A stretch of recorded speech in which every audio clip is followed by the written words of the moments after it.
অবশেষে আমাদের 10 নম্বর মাছের পদ। 10 রকম মাছের 10 রকমের পদ এর আগে একসঙ্গে কখনোই খাইনি। তবে মায়ের হাতে রান্না যেমন সুস্বাদু, তেমনি মাছগুলোর নিজস্ব স্বাদও কিন্তু খুবই ভালো। 10 রকম মাছের মধ্যে রয়েছে মাঠটাঙ্গারি, ঝিমুড়ি, পুঁটি, কই, কুচো চিংড়ি, চারাপোনা, পাঙ্গাস, সিলভার, রুই আর কাতলা।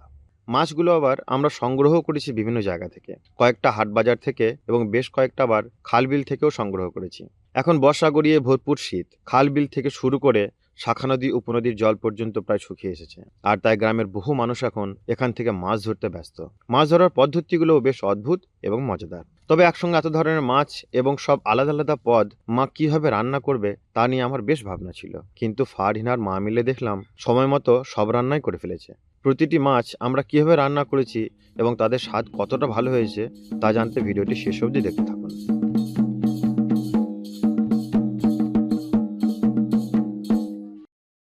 10 রকমের মাছ 10 ভাবে রান্না করা যথেষ্ট সময় সাপেক্ষ কাজ, এবং সেই কাজটা যদি করতে হয় দুপুরের আগেই, তাহলে সেটা হয় আরও একটু শক্ত। তাই মা আর আমি মিলে মাছগুলোকে আগে থেকেই পরিষ্কার পরিচ্ছন্ন করে রেখে দিয়েছি, এবং এখন প্রথমেই মা উনুনে ভাত বসিয়ে দিয়েছে, আর অন্যদিকে রান্নার সুবিধার জন্য আমরা সমস্ত মশলাগুলোকে বেটে নিচ্ছি। এখন রান্নার সমস্ত সামগ্রী প্রস্তুত। এবার একে একে আমরা মাছগুলোকে রান্না করে নেব। আজ প্রথমেই রান্না করে নেব ল্যাটা বা ঝিমুড়ি মাছ, আর এই মাছ রান্না করছি বেগুন দিয়ে।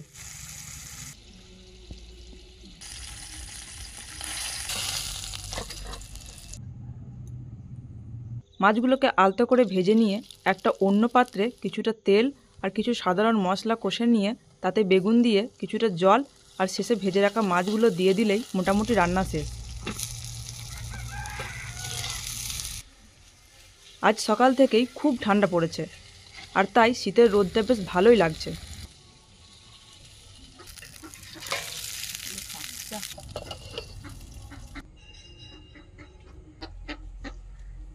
বাগান থেকে কয়েকটা কাঁচা লঙ্কা আর লেবু তুলে নিচ্ছি।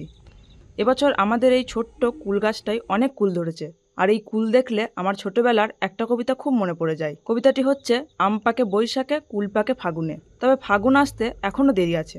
মা ওদিকে উনুনে রান্না করছে, আর আমি ততক্ষণে অন্যান্য মাছগুলোকে নুন হলুদ পাতিলেবু দিয়ে কিছুক্ষণের জন্য ম্যারিনেট করে রেখে দিচ্ছি। এখন উপর থেকে ধনেপাতা ছড়িয়ে দিলেই বেগুন দিয়ে ঝিমুড়ি মাছ রান্না একেবারে প্রস্তুত। মশলা বেটে চারাপোনা ঝোল রান্না করা খুবই সহজ, অথচ খেতে খুব ভালো লাগে। তবে আমরা এর মধ্যে আলু এবং পটলের ব্যবহার করে থাকি, কিন্তু আজ তা করছি না। আর তাছাড়া শীতে এখন পটল পাওয়াও যাচ্ছে না। তবে গরম ভাতের সঙ্গে এই চারাপোনার ঝোল মন্দ লাগে না। আমাদের আজকের 2 নম্বর মাছের পদ চারাপোনার ঝোল প্রস্তুত। এরপর আমরা রান্না করতে চলেছি মাঠটাঙ্গারি। আগেও বলা হয়েছে, এই ট্যাঙ্গারি মাছগুলো আমরা কাঁদর অর্থাৎ শাখা নদী থেকে সংগ্রহ করেছি। এই ট্যাঙ্গারিগুলো সাইজে একটু ছোট হয়, কিন্তু স্বাদে হয় দুর্দান্ত। এই পদটার আমরা নাম দিয়েছি মাঠটাঙ্গারির তেল চচ্চড়ি, কারণ এতে তেলের পরিমাণটা একটু বেশি থাকে, আর তাই এর স্বাদ আরেকটু মুখরোচক হয়। ভাতের সঙ্গে তো বটেই, তবে মুড়ির সঙ্গে খেতে এটা খুবই ভালো লাগে। এর পরেই আমরা শুরু করে দিলাম তেলকই রান্না। কই মাছটাকে ম্যারিনেট করে রেখে কড়াইয়ের মধ্যে তেল ও মশলা কষে আর সঙ্গে একটু আদা বাটা দিয়ে আজ আমরা করছি তেলকই। তবে অনেকেই তেলকই রান্নার জন্য কই মাছটাকে আগে ভেজে নেয়, কিন্তু আমরা মাছটাকে না ভেজেই তেলকই বানাচ্ছি, কারণ কই মাছ বেশি ভেজে দিলে তার স্বাদ নষ্ট হয়ে যেতে পারে। আমাদের 4 নম্বর মাছের পদ তেলকই রান্নাও এখন শেষ। রুই মাছটা আমি ম্যারিনেশন করেছি লবণ আর সামান্য ধনে ও জিরে বাটা দিয়ে। কাঁচা তেঁতুল দিয়ে পুঁটি মাছের টক যারা খেয়েছেন বা খেতে ভালোবাসেন, তারা আমাদেরকে অবশ্যই কমেন্ট করে জানাবেন। এখন একটু চিনি ব্যবহার করলেই একটা বেশ টক ঝাল মিষ্টি স্বাদের দারুণ পদ তৈরি হয়। আজকের একটা খুব স্পেশাল রান্না এই ডিম চিংড়ি। এর স্বাদ একেবারে আলাদা আর খুবই মুখরোচক। আমরা এই রান্নায় কুচো চিংড়ি ব্যবহার করেছি, তবে যে কোনো চিংড়ি মাছ দিয়েই এই পদ বানানো যাবে।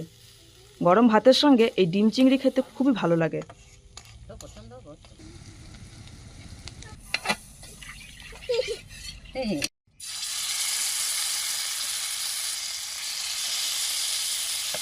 আর এখন আমাদের রান্না হতে চলেছে রুই পোস্ত, আর তার ফাঁকে আমরা নিয়ে নিচ্ছি ছোট্ট একটা মুখরোচক কামরাঙা মাখা বিরতি।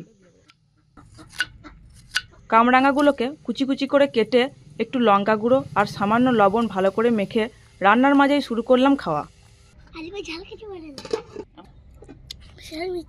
আমাদের সঙ্গে সঙ্গে ইনামুল আর তার ছোট্ট বোন আরিফা খুব মজা করে এই টক ঝাল মিষ্টি কামরাঙা মাখা খেলো। চলুন তাহলে বাকি রান্নাগুলো ঝটপট সেরে নেওয়া যাক। রুই পোস্ত খুব সহজ এবং স্বাদেও চরম হয়। একটা কথা বলে রাখছি, মশলা কষবার সময় আমরা কিন্তু পোস্তটা দিই না, যাতে পোস্তর নিজস্ব স্বাদ ও গন্ধ বজায় থাকে। একটা বিষয় বেশ লক্ষ্য করেছি, একইভাবে রান্না করা হলেও একই পদ সব জায়গায় খেতে একই রকম লাগে না। যেমন বিরিয়ানি সব জায়গায় একই স্বাদের পাওয়া যায় না। ও হ্যাঁ, বিরিয়ানি থেকে একটা কথা মনে পড়ে গেল, মায়ের হাতের বিরিয়ানি আমাদের অত্যন্ত প্রিয়। একদিন বানিয়ে দেখাবো আপনাদের। যাই হোক, আমরা এখন শুরু করছি আমাদের আজকের অন্যতম স্পেশাল রান্না, দই কাতলা। দই কাতলা ব্যক্তিগতভাবে আমার খুবই প্রিয় একটা রেসিপি, আর আমার মনে হয় দই কাতলা খেতে পছন্দ করে না এমন বাঙালি পাওয়া ভার। কোনো নামি দামি রেস্তোরাঁতে সেইভাবে দই কাতলা খাওয়া হয়নি, কিন্তু মায়ের হাতের রান্নাটা যে কোনো রেস্তোরাঁর থেকে কম যাবে না সেটা বলতে পারি। আমাদের আজকের 8 নম্বর মাছের পদ দই কাতলা রান্নাও শেষ হয়ে গেল। পেঁয়াজ বাটা দিয়ে এইভাবে একবার সিলভার মাছ ভাজা খেয়ে দেখতে পারেন। যারা সিলভার মাছ খেতে পছন্দ করেন না, আশা করি তাদেরকেও খুবই ভালো লাগবে। আমাদের বাড়িতে আব্বা যে কোনো মাছই এভাবে পেঁয়াজ বাটা দিয়ে ভেজে খেতে খুবই পছন্দ করেন।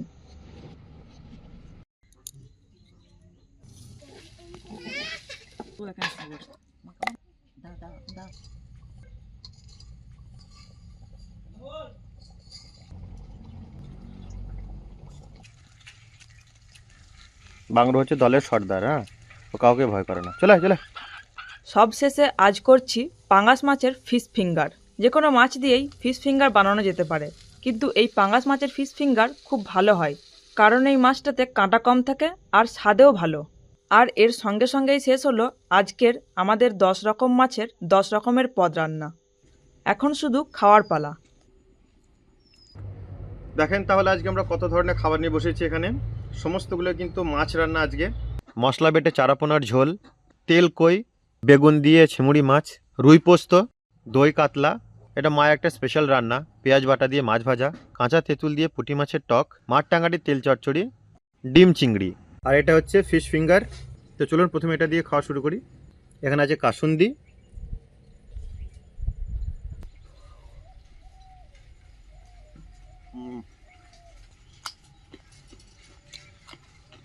দারুণ হয়েছে। এই ফিশ ফিঙ্গার কিন্তু আমরা আগেও বানিয়েছি আমাদের আগের ভিডিওতে, তখন বানিয়েছিলাম সিলভার মাছ দিয়ে, কিন্তু এবারটা পাঙ্গাস মাছ দিয়ে করা আছে। শীতের ধনেপাতা একদম টাটকা।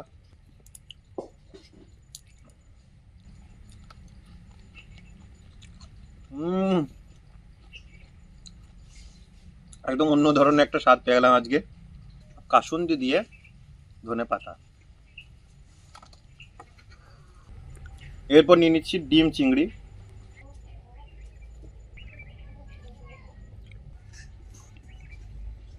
অত্যধিক সুস্বাদু। এই রান্নাটা আমার মা আজ অনেকদিন পরেই করলো। শুনেছি আমার বড় মামা এটা খেতে খুব পছন্দ করতেন। এবার খেয়ে দেখছি এই পেঁয়াজ দিয়ে মাছ ভাজাটা।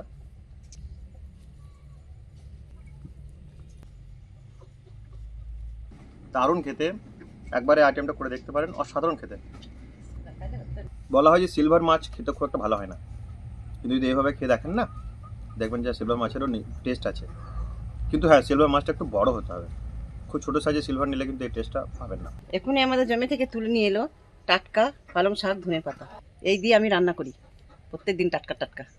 এখন খেয়ে দেখছি এই মাছ টাঙ্গারিটা।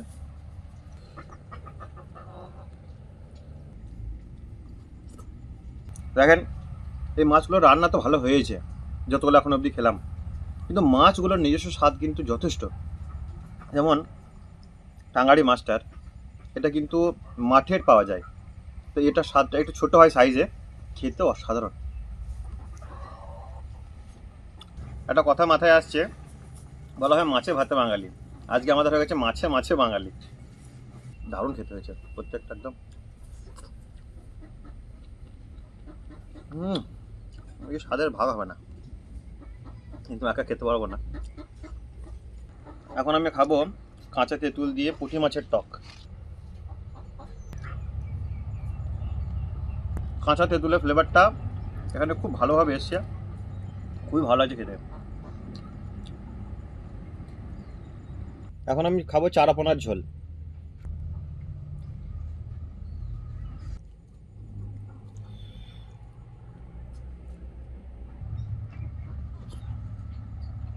দারুণ। এরপর আমি খাচ্ছি আমার অন্যতম পছন্দের একটা খাবার, টাটকা বেগুন দিয়ে ল্যাটা মাছের ঝোল। ল্যাটা মাছের স্বাদ এমনিতে যারা জানেন আলাদা করে বলতে হবে না।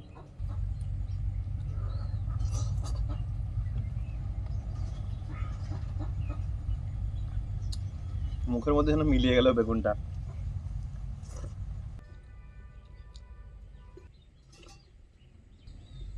এবার একটা কথা বলি, যেটা হয়তো আপনাদের বিশ্বাস হবে না।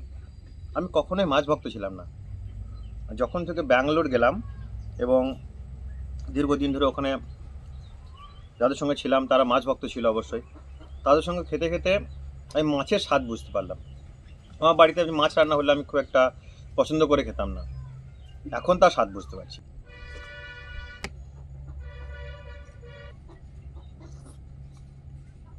তেল কই দেখে কিরকম লাগছে।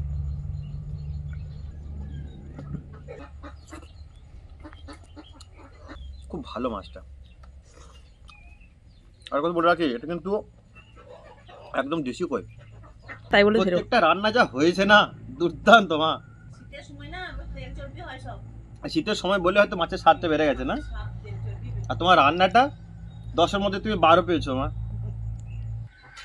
এরপর সে বিশেষ দুটো আইটেম, ভাবছি কোনটা প্রথমে শুরু করব।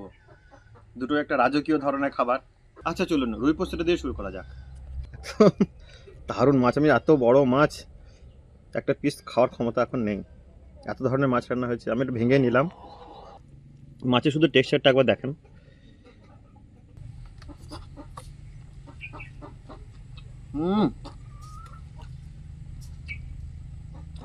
একেবারে একটা অন্য মাত্রার খাবার হয়েছে এটা। একটা কথা বলছি, আমি অনেকজনকে রুই পোস্ত রান্না করতে দেখেছি। পোস্তটা অনেক সময় অনেকজন কষে দেয়, আমরা কিন্তু কষে দিইনি। আপনার যদি ভালো লাগে সেটা করতে পারেন, কিন্তু আমার মনে হয় যে তাতে পোস্ত যে নিজস্ব একটা গন্ধ, নিজস্ব স্বাদ, সেটা অনেকটাই চলে যাবে। তাই পোস্তটা শেষে দেওয়াটাই ভালো, যেটা আজকে রান্নার ক্ষেত্রে আমরা করেছি। অবশেষে আমাদের 10 নম্বর মাছের পদ, দই কাতলা। এটা জমকালো আইটেম একদম।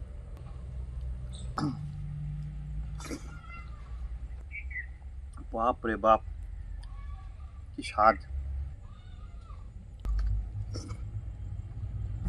যেমন হয়েছে গ্রেভিটা খেতে, তেমন মাছটা স্বাদ। যতগুলো খাবার আছে প্রত্যেকটা স্বাদ কিন্তু একদম নিজস্ব, একটার সঙ্গে আর একটার মিল খুঁজে পাবেন না। আমার আজকে সব থেকে সেরা লাগলো কিন্তু তেল কইটা আর এই দই কাতলাটা। এই ডিম চিংড়িটা যেমন মামা পছন্দ করতেন, তেমনই পছন্দ করতেন নানি দই কাতলা।